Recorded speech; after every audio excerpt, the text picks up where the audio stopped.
Hello everyone, good afternoon, good evening, boa tarde, buenas tardes a todos, depending on where you are located. Para lembrar, teremos tradução simultânea em português, que basta clicar na barrinha, tem uma parte escrita aí, ó, Interpretation. Tenemos traducción simultánea en español. Se puede clicar abajo, hay un icono de interpretation. Well, here we are. My name is Ariel Kroc, and I'm very excited to be here for this incredible and important conversation. I was born and raised in Brazil, in São Paulo, where I live until now, and I work in the telecommunication field, and I use a lot of my time volunteering with various Brazilian Jewish community organizations, including our Keren Hayasot. It is great to have you from so many join us from all around the world. For those of you who are joining us for the first time, the Interconnection webinar series is an initiative spearheaded by our Young Leadership Division. Ahead of the coronavirus crisis about a year ago, we set out to create a webinar series that would connect young leadership from all over the world with engaging content from Israel's leading policymakers and researchers. While it is unfortunate that many of us are still working and doing everything from home, it is great that this initiative has continued with such momentum for a year now. I'm thrilled to have you join us for today's lecture, as it is incredibly timely, important, and we have the honor of being joined by Yaakov Katz, the editor-in-chief of Jerusalem Post and the author of Shadow Strike, Inside Israel's Secret Mission to Eliminate Syrian Nuclear Power. He is also the co-author of Weapon Wizards, How Israel Became a High-Tech Military Superpower, and Israel versus Iran, the Shadow War. Yaakov served for close to a decade as the paper's military reporter and defense analyst, and was a lecturer at Harvard University, where he taught an advanced course in journalism. He also served as Israel correspondent for Jane's Defense Weekly. Prior to taking up the role of editor-in-chief, Yaakov served for 2 years as a senior policy advisor to Israel's Minister of Economy and Ministers of Diaspora Affairs.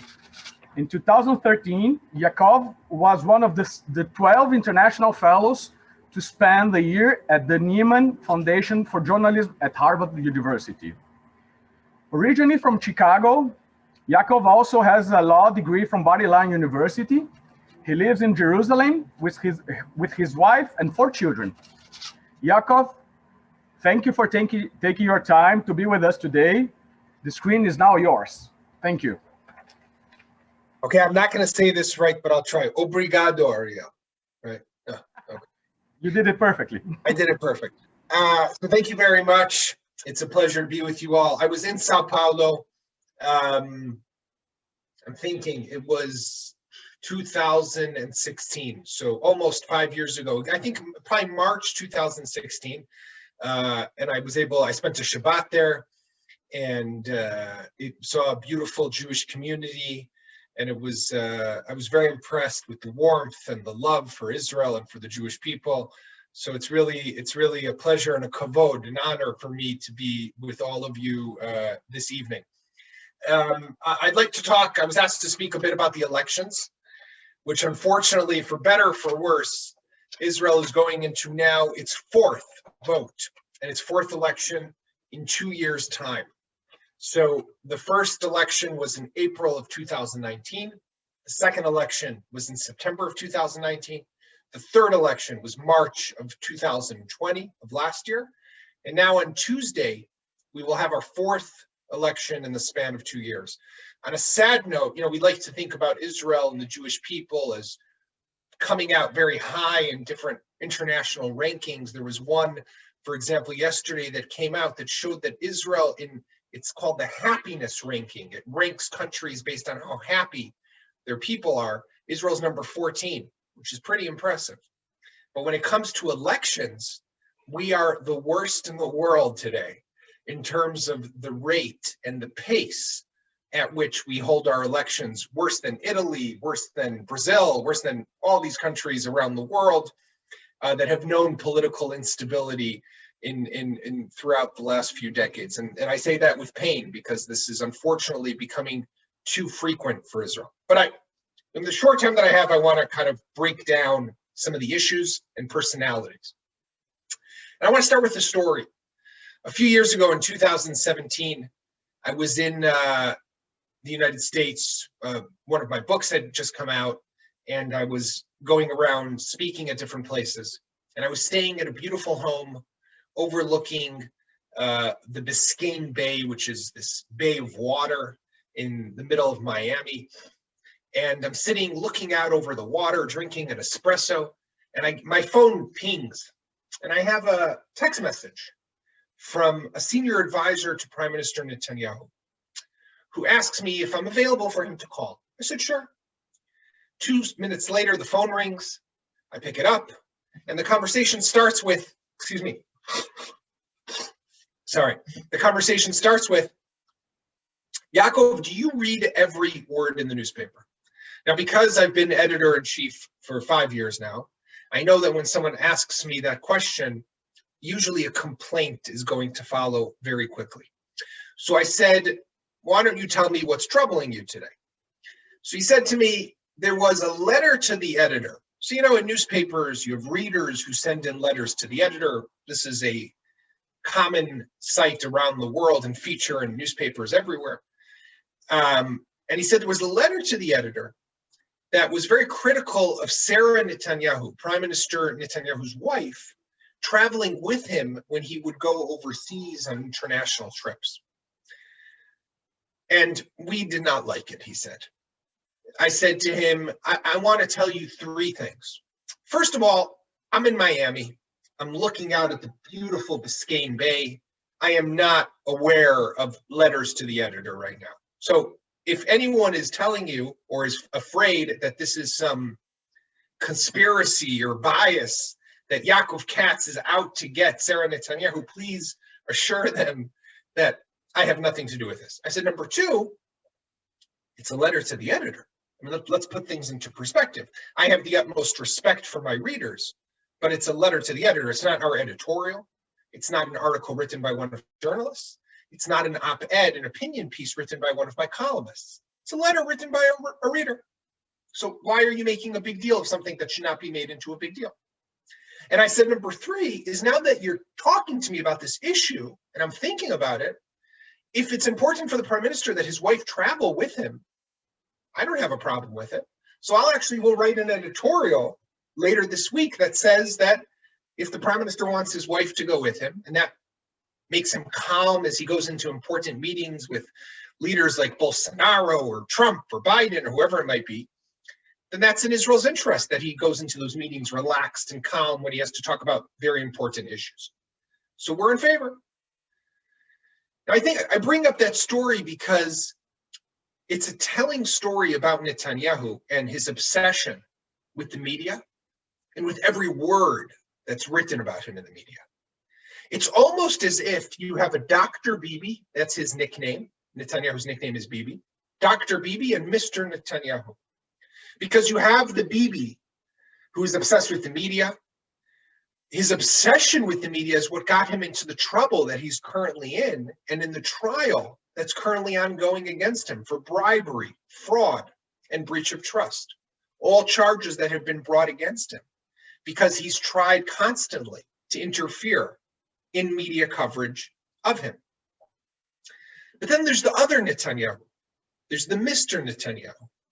This is the Netanyahu who has rolled out the most strongest, greatest, fastest, most effective vaccination program in the world today. In Israel, a country of just over 9 million people, more than 5 million have already been vaccinated with the Pfizer vaccine. Over 4 million, if I remember correctly, have gotten both shots of the Pfizer vaccine. Canada, as an example, a Western developed country, doesn't have enough vaccines. They're giving them only to the elderly, and then they're giving the second one only 4 to 5 months later. In Israel, we have enough to give my 17-year-old daughter got her shots already, right? So this is a leader of amazing caliber. This is a leader who just a week ago hosted the Prime Minister of Denmark, the Chancellor of Austria, the Prime Minister of Hungary, and the Foreign Minister of Brazil, who all came to Israel to study from Israel how they in Israel are doing vaccines, what type of technologies, what type of medications, what type of systems are they using that they too in Europe and South America can also adopt in their own countries. It's telling because it shows us how complicated Prime Minister Netanyahu is and how complicated this story has become. When we look at Netanyahu, we look at these upcoming elections. Essentially, I'll zoom out for a moment and just give a brief overview of how our system works. Israel is a parliamentary system. So we don't vote for an individual, we vote for a party. And then after the votes are counted and the parties we have a Knesset, our parliament has 120 seats. The threshold to enter is 3.25%. So a party needs to get at least 3.25% of all the votes that are cast in that election to be able to make it into the Knesset. But afterwards, the president of Israel, who is more of a ceremonious position, kind of like the Queen of England, but without all the scandals that go on all the time in the United Kingdom, as I'm sure you've all probably read or watched that Oprah Winfrey interview recently with Harry and Meghan. But the president meets with the heads of the parties, hears who they think has the best chance and who they recommend to form the coalition, serve as the prime minister. And then that person gets a few weeks to try to negotiate and form a coalition that needs to have a majority in the parliament. So it needs to have at least 61 seats to be able to rule, govern, legislate, pass laws, make decisions on behalf of the Jewish state of Israel. What's happened in recent years, though, and this is why the situation in Israel is consistently and constantly in political deadlock, is that because of Netanyahu's indictment and now trial, many of the political parties have said they will not sit with him in a coalition. As a result, the elections have turned into one singular question. I'll say it in Hebrew and then I'll translate it in English, but I think you'll get what I'm saying. King Bibi, lo Bibi. Yes Bibi, no Bibi. That is what it's all about. Well, Gideon Sa'ar, will he sit with Bibi? No. Naftali Bennett, will he sit with Bibi? Well, he doesn't say yes or no. Yair Lapid? No. Benny Gantz? He once said no, then he said yes, now he's saying no again. That's the whole story in of itself. But when you think about it for a moment, what makes me sad is that we, the Jewish people, are the people of big ideas. We, the Jewish people, are the people who brought to the world the big ideas of monotheism, of communism, maybe not such a good idea, Zionism, Shabbat, Tikkun Olam, making the world a better place. That's us. And instead, what have we become in our elections? No questions of policy, no debates about ideas, about visions. It's all about this one question. Yes, Bibi, no, Bibi. And that's how the party lines fall. We become caught up. We find ourselves caught up in identity politics, in personality politics. You don't vote for someone because of the policy. You vote for someone because of the place you live, the community you come from, the ethnic background that you have, the place that you work, the city you live in, your religious observance.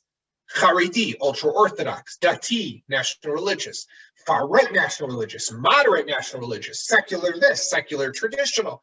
That's how it all comes down. It's not about vision. It's not about ideas. The last election that was about a big idea was in 2006. Ehud Olmert was running for prime minister. Ariel Sharon was the prime minister. He was fallen by a stroke. And Ehud Olmert took over. He ran at the head of a party called Kadima, which no longer exists. It was a decisive victory. And his campaign was all about withdrawing from the West Bank, from Judea and Samaria, like Israel had withdrawn and pulled out from the Gaza Strip a year earlier. He won the election, went around the world to Washington, to London, to Moscow, to Paris, to sell this new idea. But then the war with Hezbollah broke out in the summer of 2006, and that idea, that vision, was thrown to the side of history.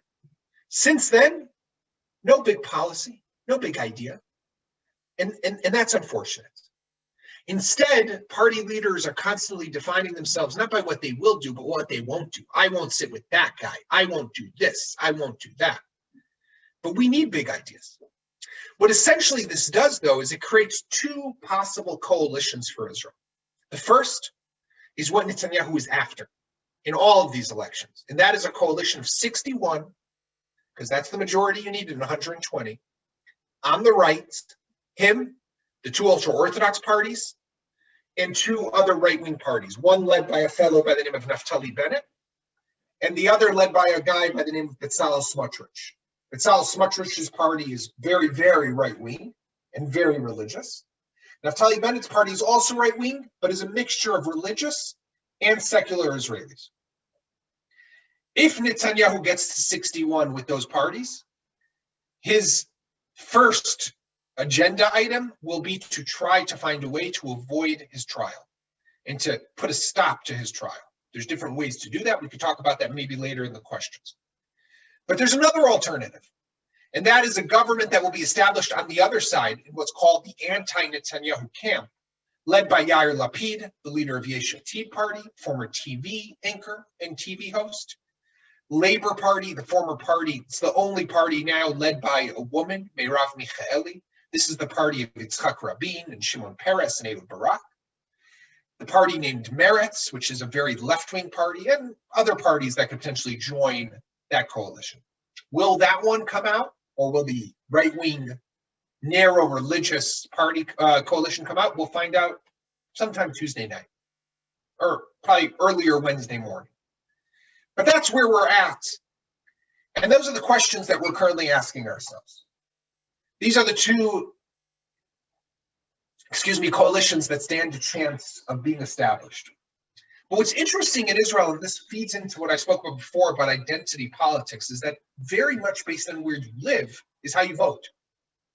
When you look at the breakdown of votes in the last three elections, so Israel very much is the Gush Dan region, the center of the country, and then the periphery in the north, Kiryat Shmona, Afula, Nahariya, places like that.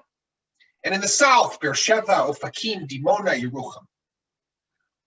If you live in the center of the country, 40 to 50% voted in the last three elections for blue and white. That's Benny Gantz's party, the former chief of staff, the contender against Netanyahu. Only 10% voted Likud. If you live in the south, in the periphery, or in the north, it's the opposite. 40 to 50% vote Likud, only 10% vote blue and white. Now, why is this interesting?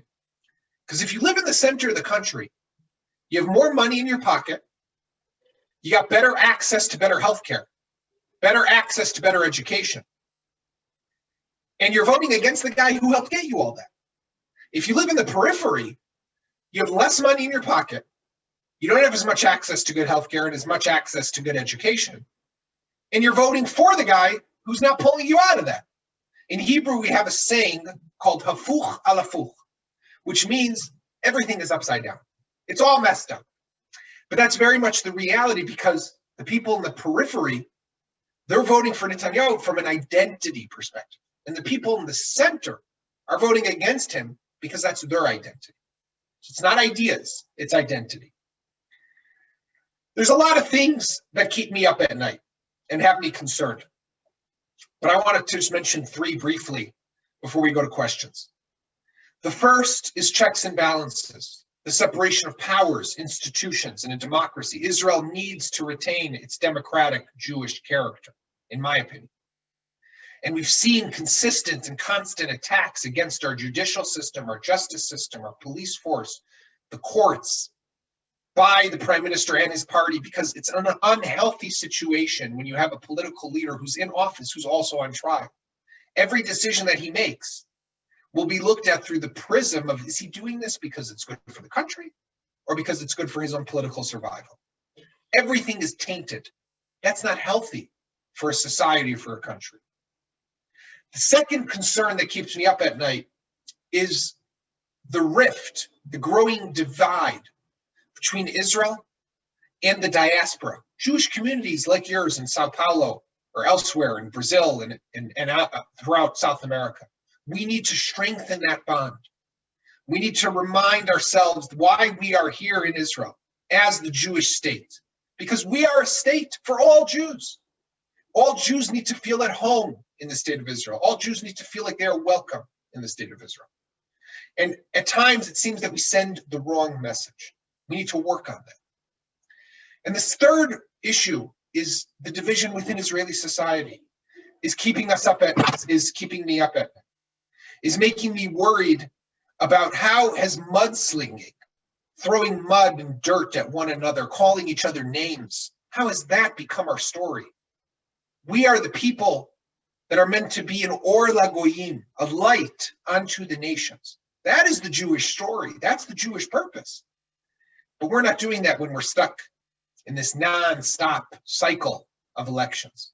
We have to pull ourselves out, remind ourselves what we're here for.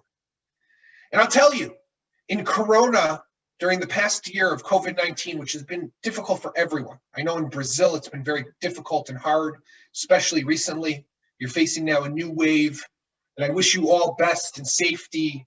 And I pray for all of you that we all find a way out of this. But what Corona taught us, I think, here in Israel, was that it doesn't make a difference where you come from, how much money you have in your pocket, whether you're Ashkenazi or Sfaradi, whether you were born in Israel or you were an Oleh Hadash who came from somewhere and moved here. It doesn't make a difference if you're Jewish or Muslim or Arab, it makes no difference. It can get to any one of us, wherever we might be. And there were beautiful images last year on Pesach, on Passover, which we'll all celebrate in just a week. We'll sit around our Seder tables and tell the story of the exodus of the Jewish people from Egypt. And you might remember, you might have seen these images last year when an Arab Muslim nurse in a coronavirus ward in an Israeli hospital was helping the patients sing Manishtana, the 4 questions that we all recite and sing at our Leila Seder, at our Seder night.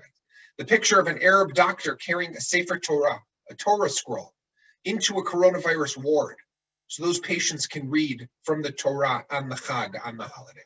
That's who we are. We are people who come together, not who bring each other apart.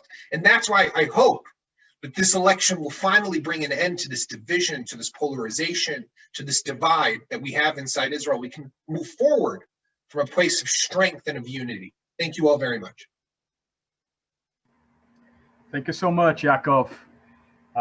It's amazing. Well, Israel, it's a unique country, and that's it. We have to face all kinds of everything that happens. It's there.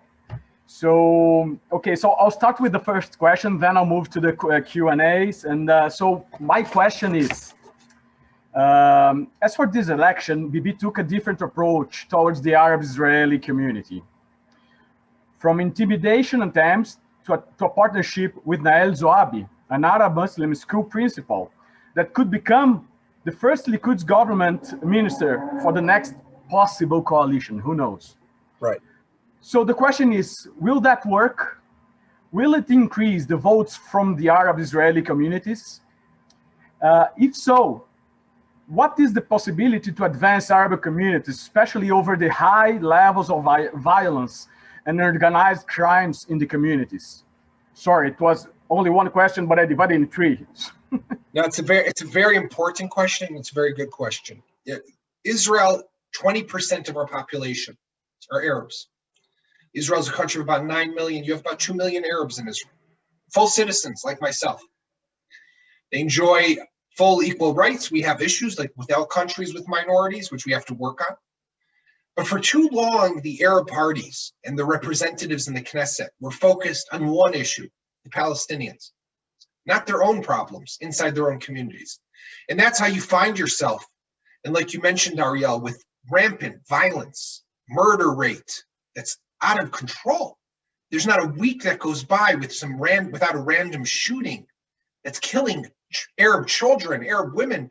A school teacher who was standing in her kitchen a year ago, getting ready to go to school during the coronavirus, the schools had finally opened, gets shot by a stray bullet that's just fired down her street. There are major issues in infrastructure, education, workforce participation, employment. This all has to be worked on. Netanyahu has reached out to them. Now, that's a positive step. It's a positive step because it's where we need to go. It's where we need to be. We need to be a society that doesn't differentiate between you, whether you're Jewish or you're Arab. Of course, we want to retain our Jewish character as a state, but we can be a more integrated society. There's nothing that should be stopping us from doing that. That was the vision, by the way, of our founding fathers in Megillat Ha'atzmaut, in the Declaration of Independence. What's happened, though, is that it's a little cynical. So that's the issue. Netanyahu famously in 2015, on the day of election, went on TV and said the Arabs are coming out in large numbers to vote. And he was criticized for that because he was trying to rally his base of voters to come out and vote. And the way to do that was to scare them that the Arabs are voting. But some might call that racist. Some might say that that's wrong, and that is wrong. So I'm glad that now he's actually trying to integrate and bring Arabs in. You mentioned the high school principal who's being spoken about as maybe the first Arab minister from Likud. I hope to see that day.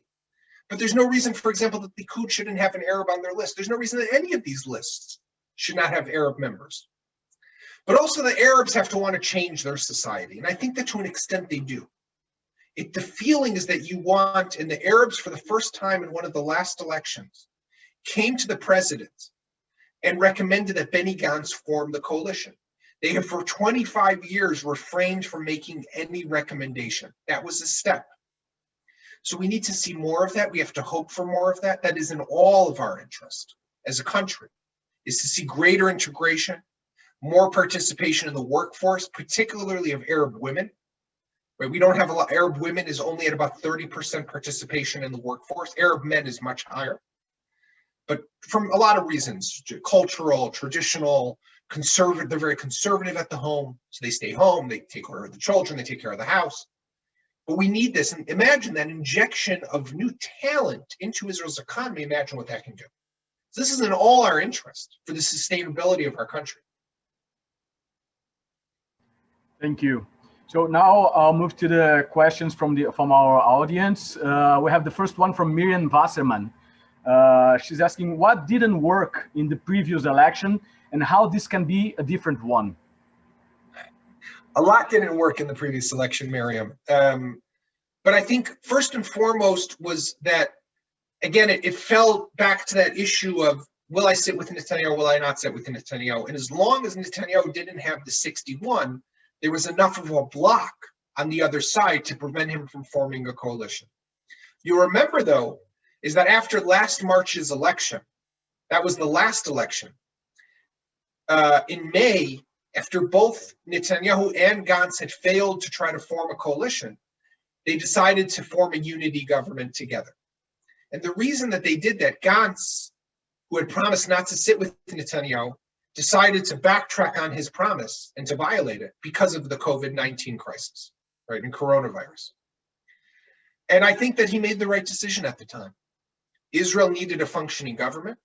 Israel needed a government that could come together and could deal and confront the challenges. The problem was that from day one, this government was just fighting with one another. They weren't working together. They didn't pass a budget. They didn't do what they were supposed to do. And that's why Gantz has been hit very hard. And now in the polls that were taken ahead of the election, it's unclear if he's even going to pass the electoral threshold, get that 3.25% and make it even into the Knesset. It'll be interesting to watch and see what happens. But again, I think that one of the main reasons that the government did not work is because our leader is today more focused, and I hate to say this, but this is what I believe. Our leader today is more focused on his own political survival and less on what is for the good of the country. And when that happens, because of his trial, that creates a complicated reality. And it leads to decisions that aren't always in the interest of the people, but are more in your own personal interest, and that clashes and conflicts with one another. Thank you. We have a question from Mario Fleck. What are the chances of a coalition forming a government without the religious parties? Well, it's a very good question. I think it's a very important question, and I would hope that one day this would be possible in order to create freedom of religion, more pluralistic society here in Israel. The chances of it happening are not high, I hate to say. The reason being that Netanyahu, if he gets his way, is looking to form a coalition that is of the two ultra-Orthodox parties, the party that's led by Bezalel Smotrich, which is a very right-wing national religious party, and if he can get Naftali Bennett to come into his party, to come into the coalition with his party, Yamina. This is a coalition that will be very right-wing, very religious, and would mean that the ultra-Orthodox, because it will be a narrow government of just 61, the ultra-Orthodox will have complete control over all decisions of religion and state. So I wish I had different news for you, but I don't think it's a very high likelihood. There's a possibility that on the other side, they would get enough seats, and then Naftali Bennett would decide to join that side as opposed to the Netanyahu side. We'll see what happens on Tuesday. Thank you. Now from Andrew Patsonk, sorry if I misspelled, you have not mentioned the Arab list. Where do they stand today? Well, the Arab list, the joint list led by Ayman Uda, there's now actually two Arab parties that are running in the Knesset, for the Knesset. One is the joint list, and the other one is Ra'am, which is led by Mansour Abbas, someone who has actually worked a bit with Netanyahu on different legislation and other issues, and therefore there's speak of the possibility that he would even join he wouldn't necessarily join a coalition, but he could possibly support a coalition from the outside and help Netanyahu form his coalition and even help him pass different laws once that coalition is formed.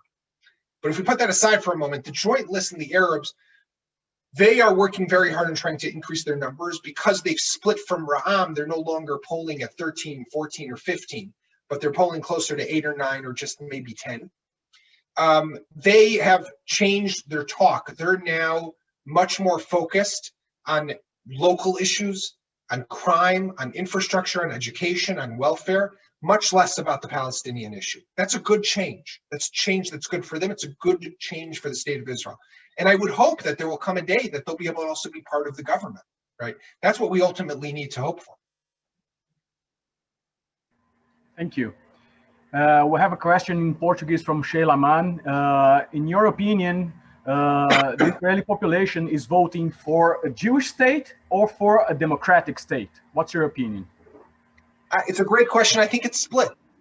I think you have people who are voting for a Jewish state. I think you have people who are voting for a democratic Jewish state. And I think you have people who are voting just for a democratic state.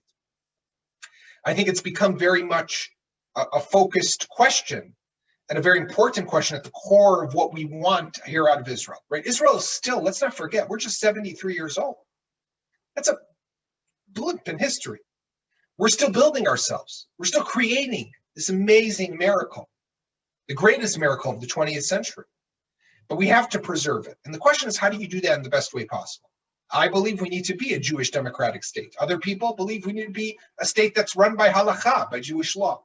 And there's other people who think we need to have nothing that's Jewish about our country. I would say that the vast majority of Israelis still do believe in this Jewish democratic idea, right? They believe that it's important, they're traditional. You know, the vast majority, I don't remember the exact number, but like 95% of Israelis sit for a Leila Seder, for a Seder night, right? You know why? Because there's no law that you have to do it. If they were to make a law, people would see it as religious coercion and then they wouldn't do it. But it's beautiful that we have, that we still hold by these traditions and we live according to the Jewish story. That is our story as a people. That's our narrative. That's our heritage. Thank you. So now from Anonymous, how can you explain the growth of the anti-BB feeling in a considerable part of the population, not only in the center? Well, I think that there's a number of reasons for it. The first is that he's been there for a long time, right? Netanyahu last week marked 15 years in office, 3 of those years between 1996 and 1999, 12 of those years now from 2009 until today. That's a long time. We don't have term limits in Israel. So people might just get fed up with the same person over and over and over again.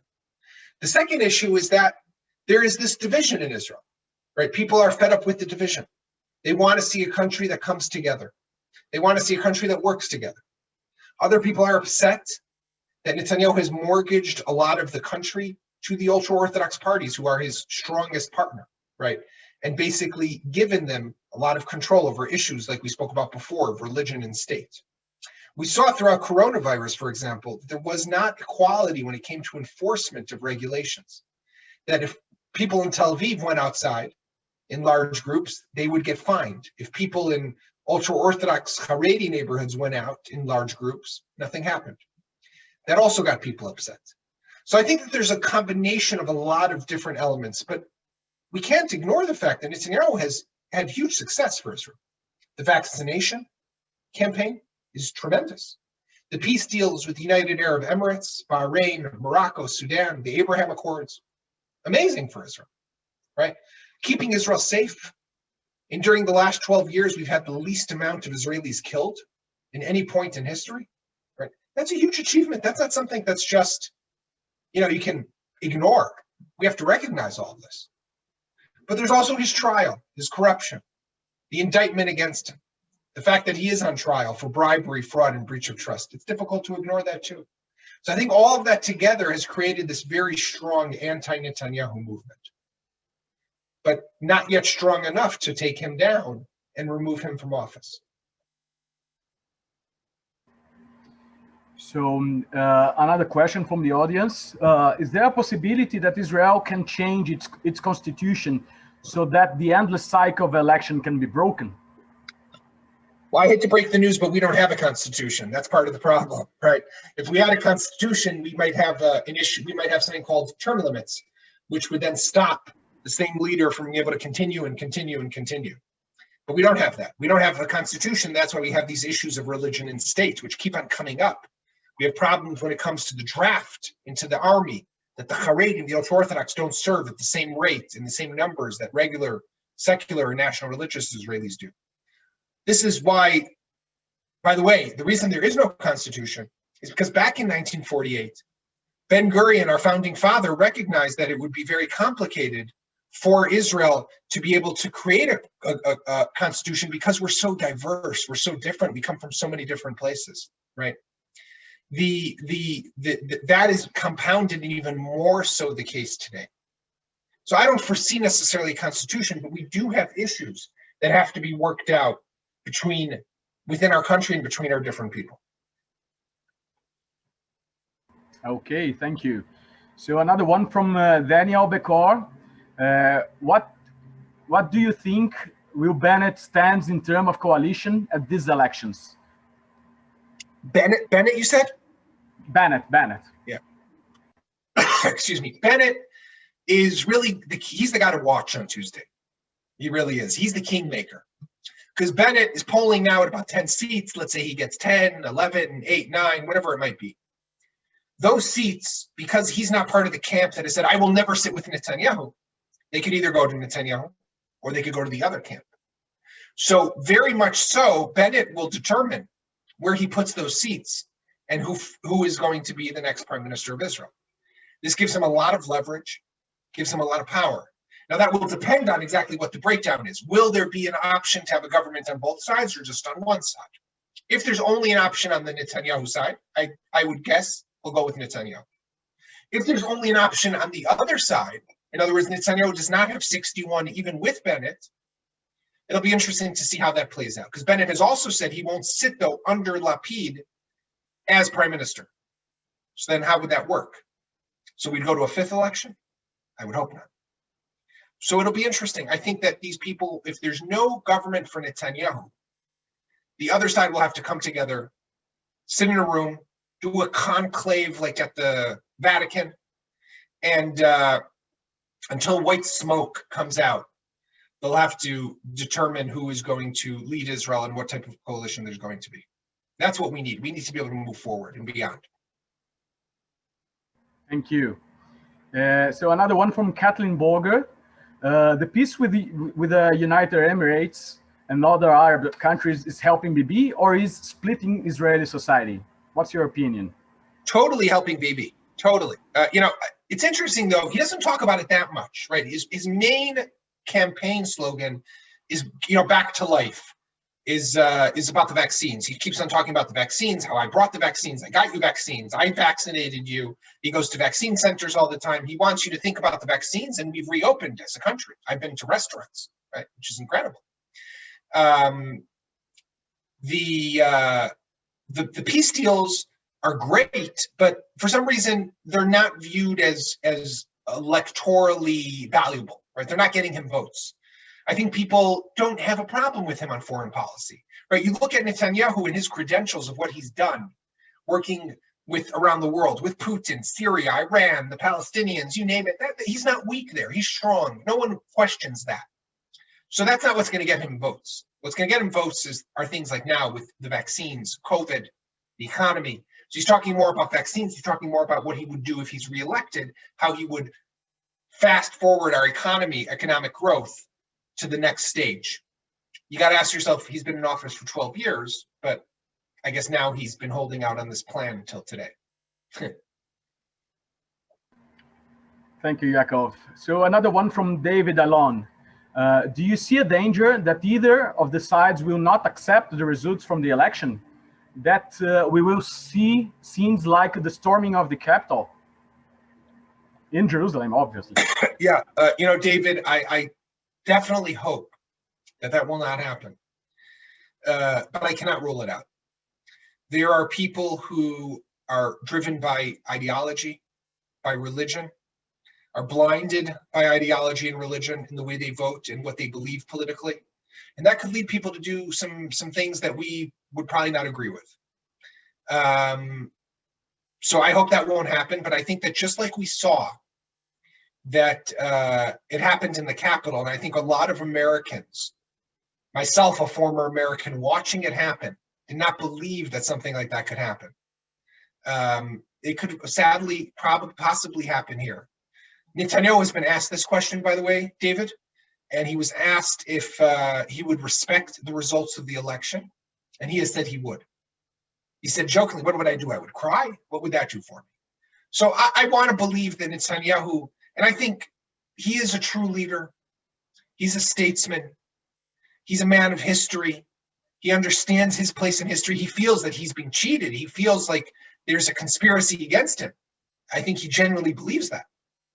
But I don't think that he would hold on to that seat and call people to storm the Knesset like what happened at the Capitol. I want to hope that won't happen here. Thank you, Yaakov. So another one, this is mine. The so-called anti-Netanyahu coalition would be made up of a diverse group that has little in common. Actually, you mentioned that during in the beginning. Apart from their desire to remove Netanyahu from office, can they converge alongside so many different ideologies and form a viable alternative? Can they agree on a candidate for prime minister, or will they propose another rotation agreement? That's, excuse me, Ariel. That's a very good question. I think no one really knows. Bennett and Saar have both said they will not sit under Lapid. They didn't say they wouldn't sit with Lapid, under Lapid. So they wouldn't want Lapid to be prime minister. Lapid has said that he's willing to not serve as prime minister to be able to form a coalition that would bring down Netanyahu.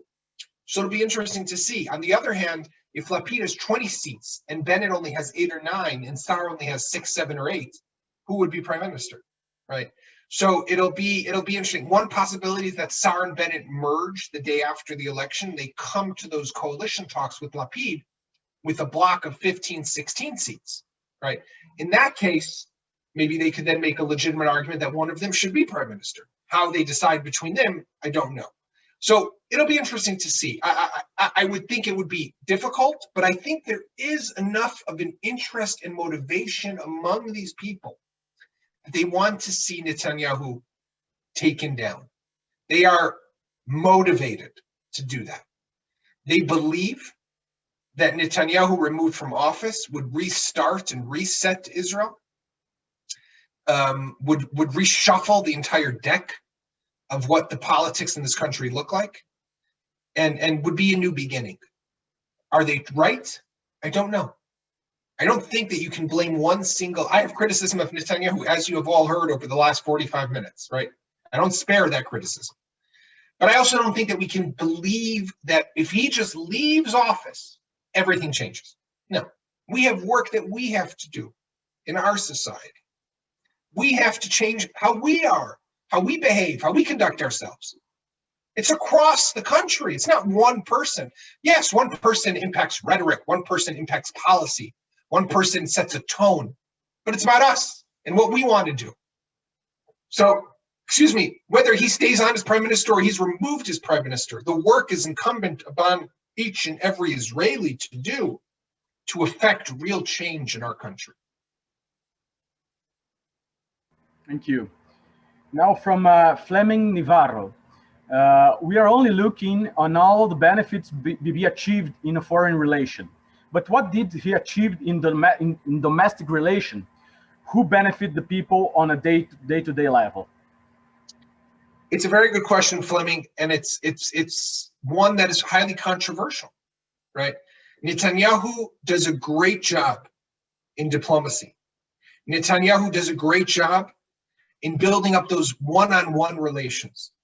The way he convinced the CEO of Pfizer to use Israel as the world's laboratory, right? The Pfizer CEO, Albert Bourla, I think is his name, recently gave an interview and said that he was looking at a number of different countries, right? They wanted one country that they knew they could do a quick rollout and they could see what happens and use that country as a model for the rest of the world of how important vaccination can be and what it can do and how it can be a game changer. And he was considering other candidates, but Netanyahu worked on him and worked on him and worked on him. He even said he was obsessive. He would call me at 3 o'clock in the morning. But he knew that because of his obsession, he would be the right guy. He would be the one who could oversee and make sure it would work well. And he was right. But when looking at management of a crisis, of an economy in turmoil, of a health crisis that has led to the deaths of 6,000 Israelis, there he's not done a good job, right? His management skills, his ability to work together with other people has always been a problem. Even his friends and allies will tell you. Netanyahu's great on his own, but when he has to share credit, it won't work out well. And we all have our weaknesses, right? I mean, some more, some less, but we all do. That's his weakness. He's not the best of managers. He's great one-on-one. He's great diplomacy. What he did with President Trump, getting the recognition of Jerusalem as Israel's capital, the recognition of Israeli sovereignty over the Golan Heights, the moving of the embassy from Tel Aviv to Jerusalem, getting America to pull out of the nuclear deal with Iran, all of that together is what has really given him amazing foreign policy credentials. Domestically, not as big a success. Thank you. Another one from Adolfo Goldner. Is it possible that Blue and White is receiving help from European parties? Has who received help? Adolfo asked if it's possible that Blue and White is receiving some kind of help from the Europeans. And anything's possible. I do not know. I do not know. I've not seen any evidence of election interference in Israel. A lot of the parties like to have American campaign strategists, right? Netanyahu has one, Naftali Bennett has one, Gideon Sa'ar has one. They like to hire American political consultants, but I have not seen any reports or evidence of a European intervention. Thank you. So as we are heading to the end of our wonderful webinar, I'm going to ask you the last question, which is what are the main challenges the next government will face? You know, Ariel, I think that there's a lot, right? we don't lack challenges and threats. You're all familiar with Iran, which continues to work to weaken Israel, to destroy Israel, continues to pursue a nuclear capability that we have to prevent them from getting. This is an international threat to world safety, not just to Israel. And I'm hoping that the Biden administration will do what's right if they succeed in getting the Iranians to come back to the table and to negotiate a new deal that will be better than the previous deal that was signed back in 2015 under the Obama administration. Syria is a big threat. Iran is trying to build up bases and positions in Syria. A week doesn't go by that we don't read about or report of a mysterious Israeli airstrike in Syria. The Palestinians are still there. They have elections in May. We need to find a way to move forward with resolving the conflict with our neighbors, who are a 10, 15-minute ride from where I live right now in Jerusalem, right? We have to resolve this. Gaza, Hamas, the economy, we have hundreds of thousands of Israelis who are still unemployed due to Corona. But I want to tell you, Ariel, what really needs to happen, I mentioned this earlier, is we have to find a way to move beyond this division. We have to find a way to go back to what we're meant to be as a people, as a nation, as an Or LaGoyim, a light unto the nations. We have to go back to showing what we can do, just like we're a model nation for the vaccines and for Pfizer, and for showing how you can roll out and inoculate millions and millions of people. That's amazing. But we have to do that with everything. With the way we integrate Arabs into our society, with the way we work with our ultra-Orthodox neighbors and friends and family, with the way we talk to one another. I don't want to share with you the way some of these politicians spoke about one another throughout this election campaign. One saying, I'm going to put the Haredim, the ultra-Orthodox, and Netanyahu on a wheelbarrow and push it into a garbage dump. Another calling Netanyahu a piece of crap, garbage. That's not how we should be talking. Even if we have political disputes, we have to find a way to move beyond. So our first challenge has to be to confront that, to find a way to come back together, to recognize that we're here with a common destiny, a common fate, common goals. Keren HaYesod is crucial for that mission, right? With the work that they do around the world and here in Israel, helping people who come from lower socioeconomic backgrounds. And thanks to you and the help that you all provide, Keren HaYesod, and as a messenger to the state of Israel. So I really want to thank you all. I want to thank Keren HaYesod, Ariel. I want to thank you. I want to wish all of you a Chag Sameach, a Chag Kasher B'Sameach, a happy Passover. And I hope that you'll be able to, I look forward to this year. Last year we were home alone. It was great with my kids, my wife.